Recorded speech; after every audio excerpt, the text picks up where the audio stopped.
One time, papunta kaming Pangasinan at inaabot ng gutom sa daan.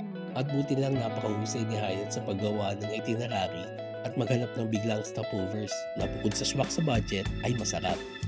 Kaya napuntahan namin itong The Black Sheep at Alice Cafe sa Paligid, Tarlac.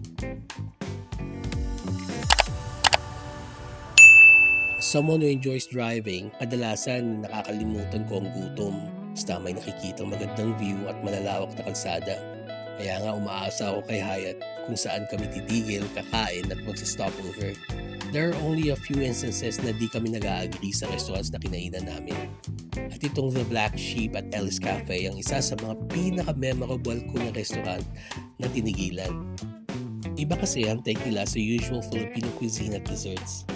Actually, hanggang ngayon, gusto namin ito balikan pag napunta o napadaan kami sa Tarlac.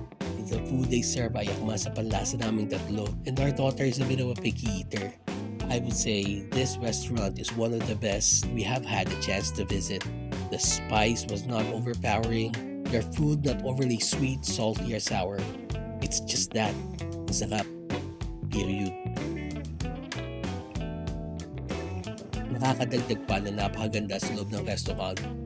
Aesthetic and very Instagrammable. You will also know that the place serves food with fresh ingredients, lalo na makikita nyo yung outdoor kitchen nila and their backyard. They turned it into a mini park with mulberry trees. First time ko yata makakita ng puno ng mulberry. Natuwa ang anak ko nung makita niya yung butterflies that just flutter about at yung maliliit na bunga ng mulberry. At yung mga spots na pwede kayo mag-picture-picture at mag-my day. Ayan, lalo ko to yun na minsan lugar. Kaya if you're going north, lalong-lalo na kung mapapadaan kayo ng Tarlac, don't forget to visit them. Ito ang Facebook page nila and their contact details for reservations. Kung gusto nyo namang makita ang iba pa naming videos sa mga lugar na nabisita namin, kasama ang mga restaurants na kinainan namin, pa-follow naman sa Facebook at saka pa-subscribe sa YouTube page namin.